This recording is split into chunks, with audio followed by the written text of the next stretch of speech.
Indiana football had to go to the transfer portal to replace two great wide receivers this season, and they may have just got the nation's best with Nick Marsh from Michigan State.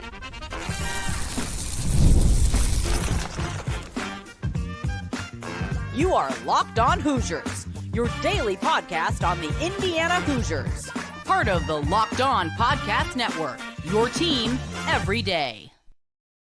Welcome, and it is the Locked On Hoosiers podcast. I'm your man, Jacob Goins. I appreciate you being here, making this your first listen or your first watch every single day. We are part of the Locked On Podcast Network, which is your team every day and the nation's #1 sports podcasting network. Today's episode is brought to you by Mazda. We put the same drive into every detail. Wins that define the moment, putting in the work that defines you. Stay tuned for highlights in this week's Moving the Game Forward. There's more to a Mazda because there's more to you. Well, later on in the program, our buddy Ryan Harings of the Locked On Badgers podcast will be joining us to talk Indiana and Wisconsin basketball. That game, of course, taking place tomorrow, early afternoon inside of Assembly Hall. So he'll join us for a couple of segments, talk about the good, talk about the bad, and how Indiana or Wisconsin could pull off a pretty nice win in Assembly Hall tomorrow. But I want to talk Nick Marsh. I want to talk Indiana's transfer portal wide receiver. Now, he's not the only one that Indiana got, right? We brought in Shaz Preston from Tulane. You retained Charlie Becker in the receiver room as well. But you lost Elijah Sarratt and Omar Cooper. And you had to go and replace two of the nation's best at their respective position. Both are going to go to the NFL. Both are going to make a boatload of money.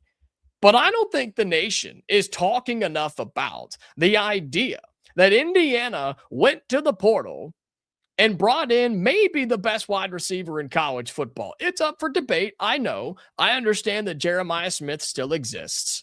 But Nick Marsh has every opportunity to be just that for the Indiana offense. He's going to be catching balls from Josh Hoover. You bring in an offensive line that will give him time to throw said ball to Nick Marsh. And I think he steps in and is instantly wide receiver one. Nick Marsh, his numbers, at least his physical attributes, are something that should have teams worried. He's 6'3", 200. Okay, 6'3", 200 pounds. Might sound familiar for diehard Indiana fans. I just talked about Elijah Sarratt. Do you remember what he was? Yeah, he was 6'2", 200. He's the same build. He's the same guy in terms of physical attributes that Indiana just had as its wide receiver one this past season. Of course, different O-line, different quarterback, and different things like that. But I believe that Nick Marsh has every opportunity to be one of, if not the nation's best wide receiver, because I think Josh Hoover is going to be one of the nation's best wide receiver or best quarterbacks as well. I talked about that earlier this week here on the show. And I think the idea that you keep Curt Cignetti, you keep Mike Shanahan, and you bring back Tino Sunseri, we talked about that this week as well, co-offensive coordinator and quarterbacks coach who will be working with Josh Hoover, that all impacts the offense. That impacts the passing game for a guy like Nick Marsh, who, again, is just uber talented. He was just at the wrong school. He was at the wrong place. If Nick Marsh had been in Indiana already, or had been at Ohio State, or had been wherever they make good wide receivers, he would be all over NFL draft boards already. And I think he already is. I'm saying he would be higher up on that list. And I think people in college football would be much more concerned about this if you're not an Indiana fan, because Nick Marsh is unbelievable. A guy that had over 600 yards in both seasons in East Lansing, a guy that had 6 touchdowns a year ago, 59 catches on the season. And if you remember, when the buzz and the news started coming out that Nick Marsh was taking a visit to Indiana, had a chance to be connected to Indiana, had a chance to land at Indiana, we talked with our buddy Matt Sheehan of Locked On Spartans and asked him the strengths and the weaknesses of Nick Marsh. He said his strengths are his physicality, his open field speed, and going up and making a grab.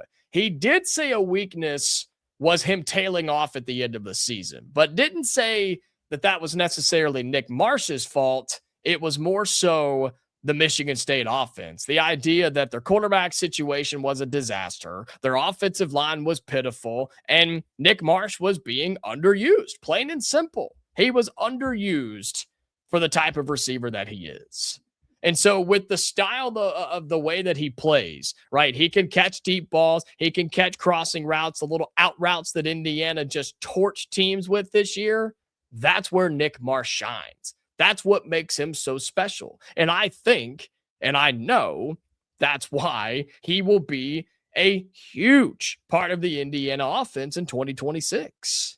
I think you use him the exact same way you did with Elijah Sarratt. When you need a play, go to Nick Marsh. When you need, same way in basketball, you need a bucket, you go to this guy. Right now for Indiana, that's Lamar Wilkerson. For the Hoosiers on the football field last year, when you need a play, it was Elijah Sarratt. Now, we know that that swelled a little bit, right? We know that that grew. You had several plays to Omar Cooper, including Fernando Mendoza's Heisman moment on the road to Penn State. You had how many, 15 or 20 go-to plays for Charlie Becker, who saved you several times in big games, in the Big Ten championship game, in the regular season, in the college football playoff, in the national championship game. You use Charlie Becker as one of your go-to guys. And so I don't want Indiana fans, I don't want you to be upset with what I'm saying about Nick Marsh and how great he is and that he's going to be wide receiver one. That's not me bashing Charlie Becker. That's not me saying Charlie Becker sucks. He's the worst. Get him off the team. He's worthless now because we have Nick Marsh. I'm not saying that at all. I'm saying Nick Marsh is just that damn good. Plain and simple. Nick Marsh is that good. And the idea that he had to play at Michigan State, I'm so sorry for him. I feel terrible. He was buried at Michigan State. He was on an offense that was horrific, and he has 2 more years of eligibility. He was just a sophomore last year. He comes in with several years of eligibility remaining. You could have him for 2 seasons. The same way you just had Sarratt and Cooper.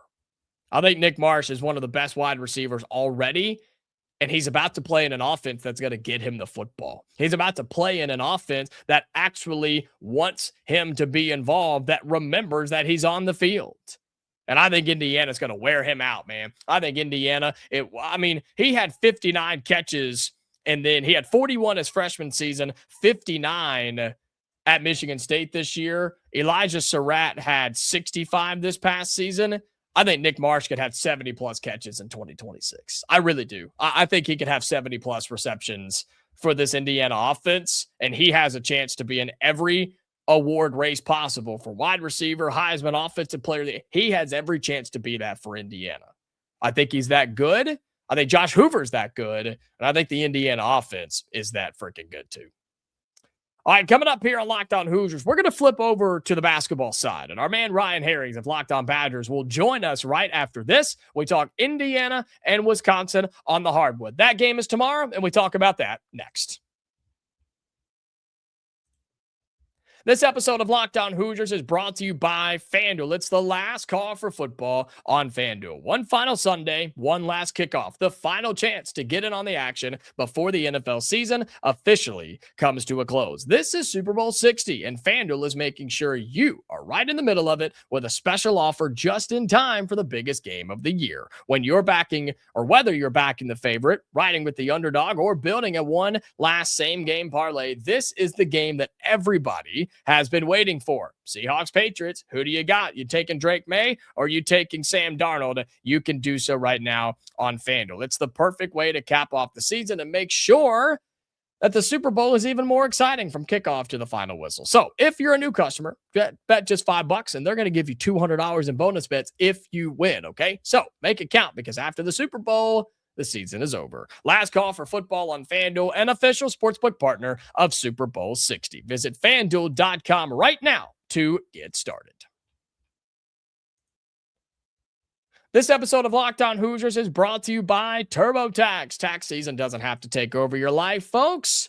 This year, TurboTax is making it easier than ever to just hand things off and move on with your day. With TurboTax full service, you can have your taxes done for you by a trusted local expert, start to finish, without the stress or the guesswork. Folks, I use TurboTax. My sister uses TurboTax. I have friends that use TurboTax, and we're not going to use it if we don't like it. We're not going to use it if we don't believe it. So instead of spending hours trying to figure out all the forms and the papers and the right things to do, the right way to go, then let an expert do it for you. Let a TurboTax expert do it in person, or you can connect with them online. It saves you time, it saves you effort, it saves you anger too. So just let them handle it for you, okay? For a limited time, you can have your taxes done by a local TurboTax expert for just $150.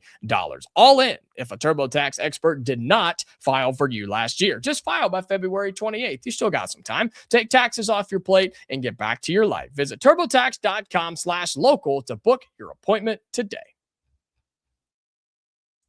Oh, it's a matchup that we just love so much. I'm not even talking Indiana, Wisconsin. I'm talking Jacob Goins and Ryan Harings. That's right. He is Ryan Harings of Locked On Badgers. I'm Jacob Goins of Locked On Hoosiers. One of my favorite times of the year, a couple of times a year when you and I, my friend, get together and talk Indiana and Wisconsin. This time on the hardwood. Two teams that are different, but eerily similar at the same time. I don't know how to describe these teams. I don't know how to describe this game, but I know it should be fun tomorrow inside of Assembly Hall.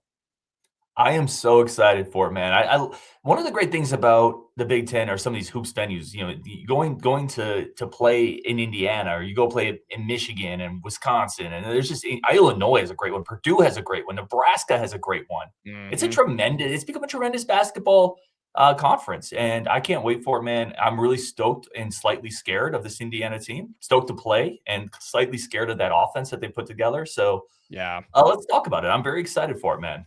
Well, we were talking before we hit record, and you were talking about that Indiana offense and the way that they shoot, the way that they score, the fact that they can drop triple digits at any time, but it's the fact of how different they are at home versus away. Not even just a true road game, just away from Assembly Hall. At home, they are one of the best offensive teams in the nation, and it comes from guys like Lamar Wilkerson. It comes from guys like Nick Dorn, who have come on as of late. And when you get the bigs involved, if Tucker DeVries can get involved as well, Indiana can beat anybody on a good shooting night. And you could say that about most teams, but this team in particular, man, it is wild to see how fun they can be. But here's the kicker, Ryan. They're going to shoot regardless. Whether they're making shots or not, they will shoot 35 to 43s a game, which is fun when it's on, but it's so frustrating when it's not, dude. It's such an emotional roller coaster with the Hoosiers.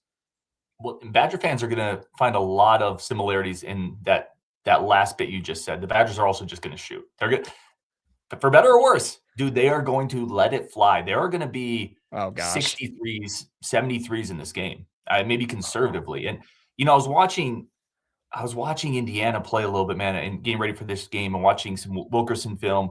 What a smooth player. For Badger fans who haven't had a chance to see Wilkerson yet, 6'6", 20 points a game, but tremendous shooter, no space required.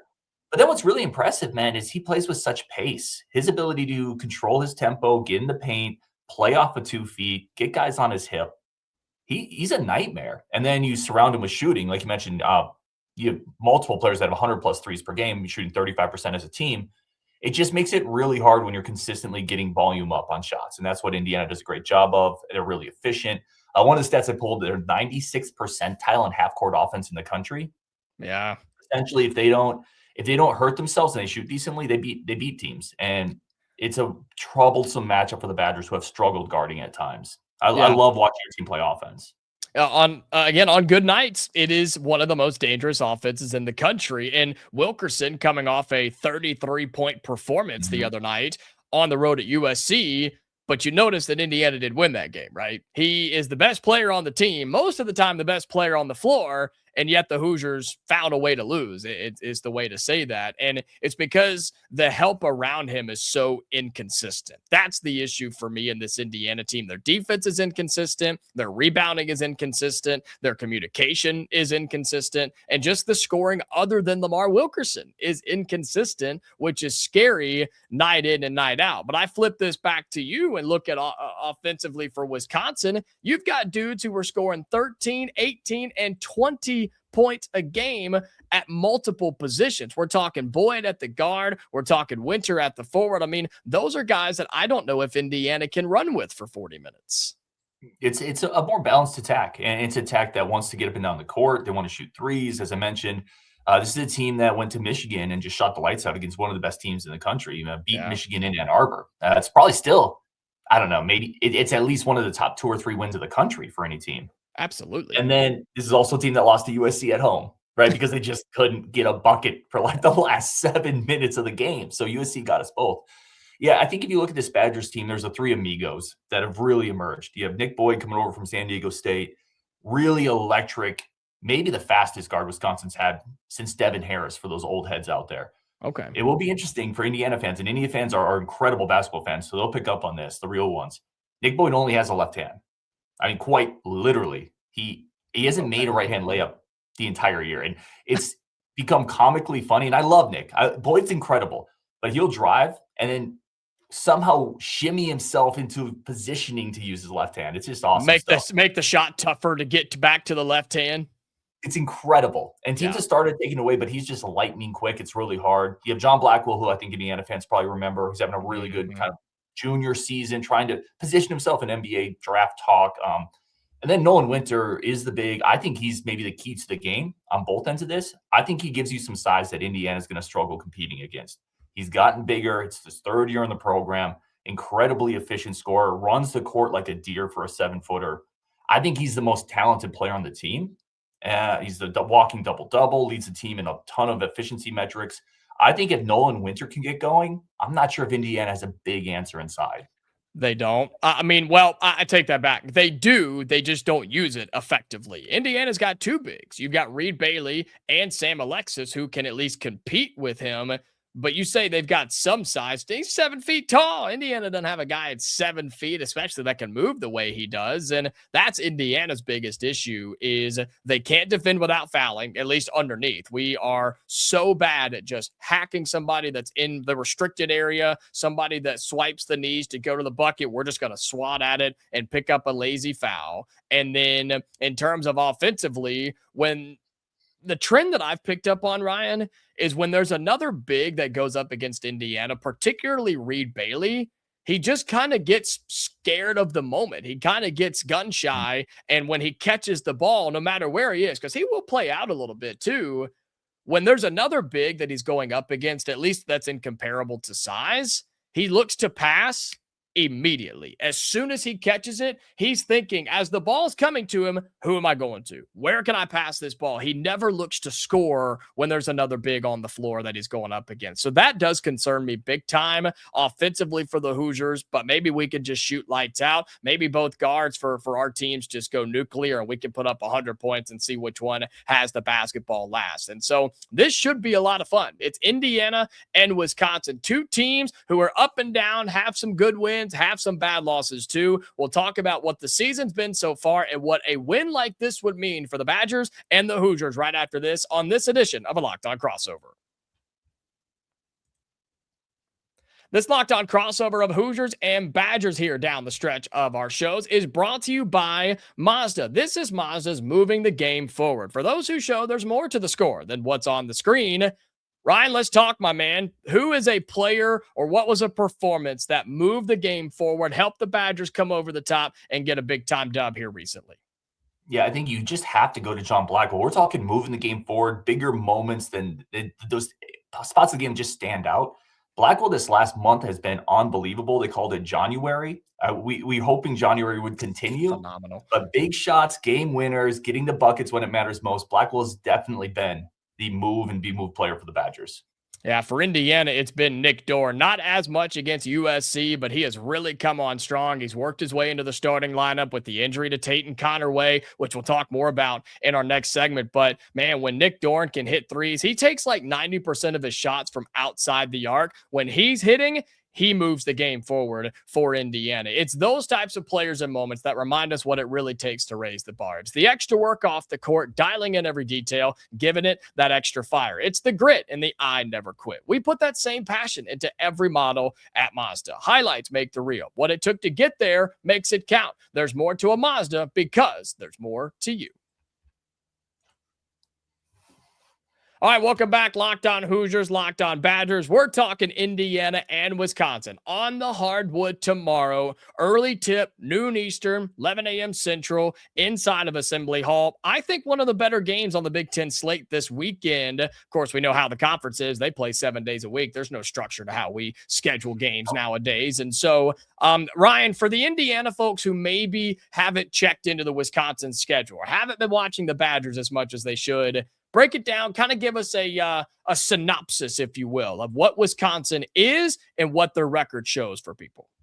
Yeah, I would love to. And we hit on a little bit of it, but 16-6, not a great out-of-conference non-con schedule. They lost a couple games I think they probably would like to have back. But they've turned it on lately. Outside of a bit of a hiccup to USC, there's really no bad losses on the ledger. They lost a game to Purdue, they lost a game to BYU, they lost a game to Nebraska, all of which you can very much say, Then they went to Ann Arbor, beat Michigan. What you're going to get with Wisconsin is kind of a 4-out, 5-out offense, a lot of motion, single-sided pick and rolls, trying to move the ball back and forth, and then shooting. Blackwell, you're going to get Boyd, you're going to get Winter. Braden Carrington is really become their weapon off the bench, probably their best shooter this year. He's a veteran, got him in the portal out of Minnesota and Tulsa. So that gives you somebody off the bench that he is just fires unconscious. So when he comes in, you're going to see another shooter into the mix, and that's who this Badgers team has evolved into. Try to shoot in transition, try to shoot off pick and roll, and then you have Nolan Winter doing the work on the inside. So strengths, a lot of shooting, a lot of movement, a lot of players that can play make. Blackwell, Andrew Rohde, who came over from Virginia, Nick Boyd, Nolan Winter, all really good passers, all really good shooters. Really skilled offensive team. Weakness is they've really struggled getting stops. This is a defensive team, or a Badgers team without a stopper. They don't have a wing stopper. They don't have a great rim defender. And I don't know, and we'll get into matchups probably to finish this off. I have no idea how they're going to match up with Wilkerson. I think that's going to be a fascinating part of this game. But offense, shooting, passing, playmaking, weaknesses on the perimeter defensively. I like that word, stoppers, on defense, and I think I'm going to steal that. I like that because Indiana doesn't really have one either, to be quite honest with you. That's why I led with our conversation here that these teams are different, but they're so similar. Their records are a little different. Their resumes are definitely different. Indiana does not have a win. Well, I don't know. Purdue was a nice win. Pretty good. But it wasn't on the road. That was at home. That was in Assembly Hall, which is where, of course, our game is tomorrow. Going on the road is a completely different story. And conference play across college basketball, man, that's just, people don't understand how tough that really is. That's why Wisconsin needs to be showing some love for their win against Michigan, and I'm sure they will come tournament time. But Indiana does not have a stopper on defense either, because as great as Lamar Wilkerson is on the offensive end, he isn't bad defensively. He's just not going to make a play that makes you go, wow. He'll pick your pocket every now and then, but doesn't do anything overly crazy. Tucker DeVries has regressed in terms of his defense. I mentioned Tate Connerway. He was probably your best defensive player, but he's been hurt. He just came back in the USC game. I think he played 6 or 8 minutes, something like that. He didn't have a whole lot of impact, and that was a starter for Indiana up through the first 15, or I guess more like 20 or 25 games of the season. Nick Dorn is athletic. He can stay in front of somebody, but he won't make an overly big play. And then I talked about Reed Bailey and Sam Alexis, the only two bigs that Indiana has.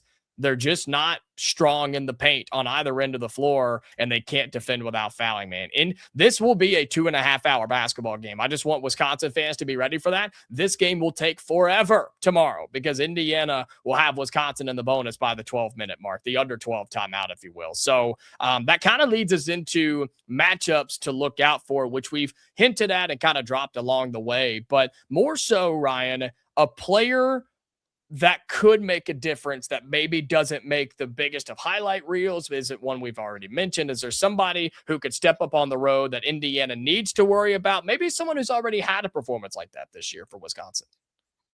That's a great question. I would say there's a couple. So we obviously hit on Nolan Winter. He's the big. He's really talented. But at the 4 spot, the Badgers had 2 young guys. They have Austin Rapp, who came over from Portland State last year. He's a sophomore. And then they have Alexis Bialuskis, who was a Euro guy, but he's a freshman. So he's got a little of that Euro toughness to him. Like he didn't grow up on the streets of Malibu, right? So both of those guys have had one really big game this year. Bialuskis hit 5 threes against Michigan. And then Austin Rapp is the one I think you want to track. He's coming off a really big game against Ohio State, had 19 points in the first half. When they brought him in the offseason, Austin Rapp was going to be the starter. He was a big acquisition, big floor spacing 4. And he just hasn't found his shot. He got dinged up. He's coming back from that, and it looks like he's starting to find his shot. Austin Rapp is definitely a guy. He's definitely that friend of yours that likes every shot he's ever seen, for better and worse. But when it's going in, when you have a 6'11" guy that can space the floor, Rapp is a guy who could flip this game pretty quickly if he's shooting well. If he's shooting well at 6'11", Indiana just that is scary as crap because Indiana has nothing to get out there for that. And for the Hoosiers, I've mentioned Nick Dorn several times. I expect him to get the start again. He's somebody who really came on strong. He steps in the game and just lets it fly from 3. That's about all he'll do. Again, the number is like 90+% of his shots from the floor are from behind the arc, which is stupid to think about, but he makes them. And when he's making them, Indiana's pretty darn good. But also look at the freshman Trent Sisley. He's the only other player on Indiana's roster with some size that could help us defensively underneath. And he can also score when he gets his head in the right mindset and kind of in the right space because he's a freshman and he's around some pretty good offensive players. He kind of gets buried at times, Brian, just to be honest with you. He kind of gets lost in the shuffle, hasn't played as many minutes recently, but if Indiana does get in foul trouble or just has nothing going offensively, I look for Darren DeVries, head coach of the Hoosiers, to change something up, to make something happen, because Indiana can't take another loss on our home floor. We've played well there, but we had Nebraska come in and beat us. Iowa came in a disgusting game. Indiana scored 57 points in that game. That's not good for one of the nation's best offenses, but you got to win against Purdue. And you've been on the road. You're coming off this West Coast trip. So I look for the Hoosiers to be refreshed. I look for them to play well and try to take down a Wisconsin team that on paper might be a little bit better than Indiana. Ken Palm and the net rankings disagree, which shocked me before hopping on with you. But if Wisconsin's going to win this game, they do what? Well, you've mentioned shooting well, since they're going to do that a lot. I think we could say the same for Indiana. But as we wrap up here, my friend, Indiana, Wisconsin tomorrow inside of Assembly Hall. If Wisconsin does something well other than shoot the basketball, how do they win? Yeah, this is going to be kind of a 2-parter. So it's going to be kind of what they do, but also flip it back to you for a bit of clarification on something. So I think you got to make it hard on Lamar Wilkerson. I think you have to do something to make him work a little bit, to make it difficult, maybe to make him pass up a couple shots to teammates. Because he's just tremendous. He's fantastic. And who they guard him with, I'm going to be fascinated with. If they put Andrew Rohde, who's kind of a senior wing we have, who was out for Ohio State, but I think he might be back. If they put him on there, or maybe John Blackwell to get a little more physical with them. And that kind of leads into my question for you. When you have seen him struggle this year in moments where maybe he has, or maybe it's come a little harder for him, what kind of defender kind of gets under him a little bit? Is it a longer, taller guy, a quicker, short? Like, how do you slow him down? Because you don't stop him. No, you don't stop him. I think it's the types of guards that are just pests, right? They're just annoying. They never stop. That was me playing basketball, Ryan. I couldn't score. I was a terrible basketball player, but I never stopped moving, and I could always run with people. And I think those are the types of guards that really get under the skin of Lamar Wilkerson, who fight through screens, who stay on his hip, who stick with him in the lane and don't use the help defender on the other block. Like, those are the types of guards. Yes, a little lengthy. Lamar's not the biggest player in the world. He's 6'6", which is good for a college guard, but it's those types of guys. If Wisconsin's got one of those, which I'm sure they do, just stay on your hip like glue, fight through screens, hand in your face all the time, which Lamar will shoot it anyway, but those at least impact him and negatively affect him and slow him down for a little bit. So look for this matchup tomorrow, Hoosiers and Badgers fans, both of which fan base are going to be watching the show. I'm curious if they go Braden Carrington on him. Braden Okay. Carrington or Jack Cignetti, both guys who aren't going to be relied on to score a lot. Both have a little more length. Both are primarily pretty good on-ball defenders. That to me is going to be an interesting matchup to see where both teams go with Wilkerson and his ability to put buckets up. Yeah. For Indiana here, as we wrap up again, the thing that they have to do other than shoot the basketball well, they've got to rebound. They have to rebound in this game. Got beat by 15 on the boards against USC on Tuesday night. 15, 40-25. That's horrific, Ryan. That's terrible. It's almost embarrassing in high-level college basketball. Indiana has to rebound the ball well. For two teams that shoot it as much as they do, expect a lot of misses, expect a lot of rebounds, and I think that's what Indiana has to do on both ends of the floor. But it will be exciting. It's the Badgers and the Hoosiers tomorrow inside of Assembly Hall, Wisconsin and Indiana. We're excited for it. We're happy that you joined us. Thank you so much for making us your first listen or your first watch every single day. And a reminder that the Locked On Podcast Network, we're number one in the nation. So he is Ryan Harings of Locked On Badgers. I'm Jacob Goins of Locked On Hoosiers. Again, make sure you subscribe to both of our channels. We'll be talking about this game, recapping this game. And one of us is talking some football in February. I don't know if the other one is doing as much, but that's okay, Ryan. It's hoop season. It is hoop season. Again, he's Ryan Harings of Locked On Badgers. I'm Jacob Goins of Locked On Hoosiers. We appreciate you being here. And until next time, stay safe, and we'll talk to you later.